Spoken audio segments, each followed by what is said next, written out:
Hey guys, I'm working right now and I thought I would hop on here and read you an article that I just wrote that just published on pjmedia.com. This Tinder swindler thing has really caught my attention. I enjoyed the documentary, so I decided to write about it and the fallout of what's happened to Simon Leviev. And the other thing I wanted to ask you though in the comments, I know you guys are not as interested in this stuff as you are in And Just Like That, but I would find it helpful if you would tell me what you are interested in and what you do want to hear about, and that way I can do that for you. All right, so here is the article. Tinder swindler Simon Leviev conned women out of millions in the craziest way you've ever heard. Have you seen The Tinder Swindler yet? Netflix has a new true crime thriller that is trending as one of the most popular documentaries on the streaming network. The show tells the story of Simon Leviev and the three women he met on the dating app Tinder. The women say he scammed them out of tens of thousands of dollars, probably hundreds actually, by whining, dining, romancing, and lying to them about being not only the son of a billionaire diamond dealer, but also about being in danger and on the run from faceless enemies. I thought about this. Um, I should have written it in here. It reminds me totally of that movie with Arnold Schwarzenegger and Jamie. What's her name? The one about I'm gonna forget what it's called. Where he's a spy. He's a secret spy, and he runs into the guy at the car dealership who is a fake spy, and it's just his thing to get women. He like pretends to be a spy. God, what the hell is the name of that movie? Seriously, don't get old. This is what it's like. Okay, moving on. Leviev convinced his targets he was wealthy by taking them on private jet rides and buying them fancy hotel stays and huge bouquets of roses. But it turned out that the money he was spending on one woman was coming from another woman on the hook for the scam. He would often send them videos like this one, showing them his luxurious lifestyle, all the while paying for it with a credit card he had scammed out of another woman who took out bank loans to pay for it. Here, I'll play this for you, but I have to silence it so we don't get copyrighted. This guy on his private jet. Look at him. What a scam. When the credit ran out, Leviev would ask the women to pawn their things to send him more money so he could run from his enemies. This one takes the cake, says this Twitter user. Maybe you can pawn your car.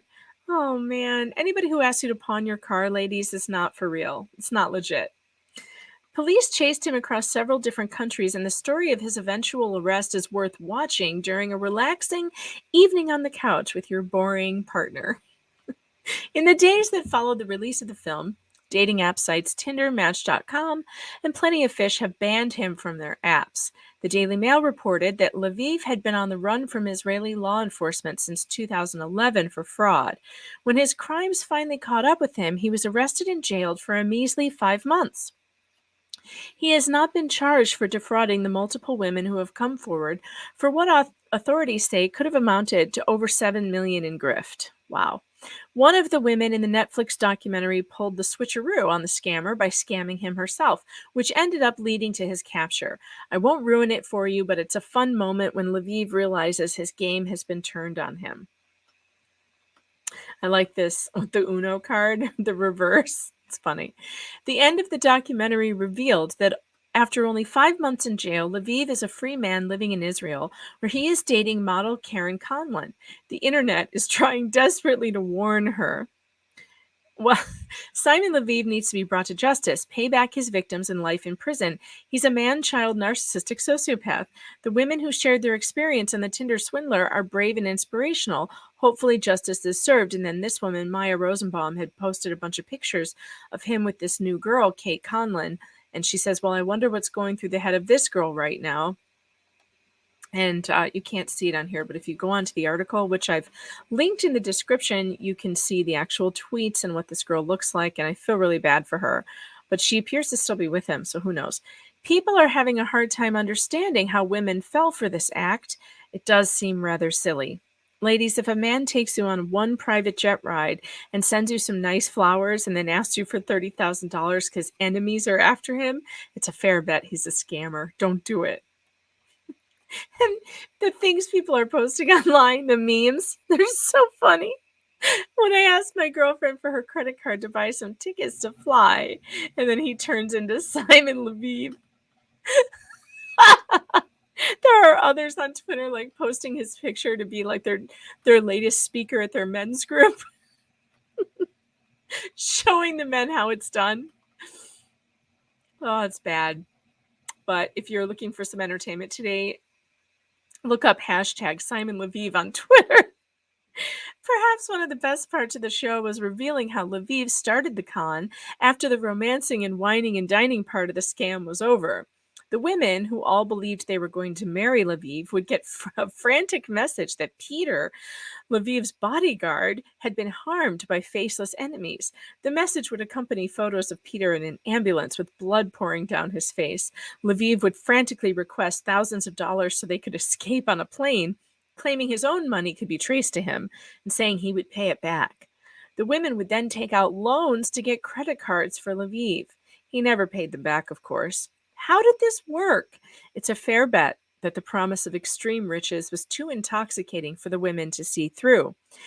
He had all of them house shopping on the promise that they would move into some fabulous $1 million apartment with him when he returned from his high stakes, dangerous diamond job. Look at this meme. Send money now. My enemies are after me. Peter is down.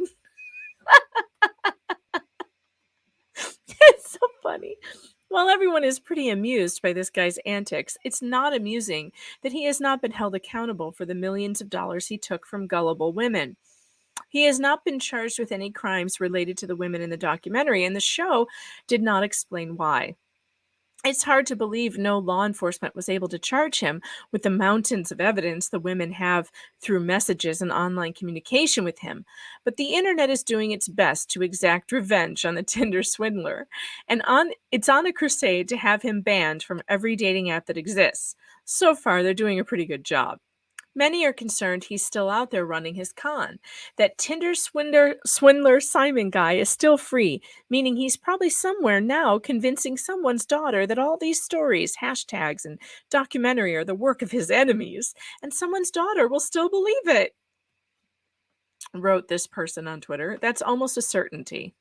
Leviev posted on Instagram before his account was deleted that he wants to tell his side of the story. He was given the opportunity to participate in the Netflix film but declined and threatened to sue them instead. Thank you for all your support. I will share my side of the story in the next few days when I have sorted out the best and most respectful way to tell it, both to the involved parties and myself, he wrote. Until then, please keep an open mind and heart. Before his Instagram was deleted, he made the outrageous claim that he was working for Netflix. If I was a fraud, why would I act on Netflix? He said. I mean, they should have arrested me when they were still shooting. It's high time the ladies start saying the truth. The ladies, who say they were scammed and have had no justice, started a GoFundMe page where they have raised some money to help recover their losses. Shimon Hedaya Hayut, who came to us under the pseudonym and fake personality of Simon Leviev, and his team of professional con artists have defrauded all three of us for large sums of money, they wrote. The Tinder Swindler is streaming on Netflix now. And yeah, I think you guys will really enjoy it. So I think you should watch it and let me know in the comments below what else you would like me to review or comment on or read to you. If there are articles that you want me to read to you, send them to me. My DMs are open on Twitter, at Megan Fox Writer on Twitter. You can find me there. Or otherwise in the comments, let me know. I am thinking about doing the Gilded Age episode 2 next. Do you want to see my review of that or not? Let me know. But I did get through episode 2.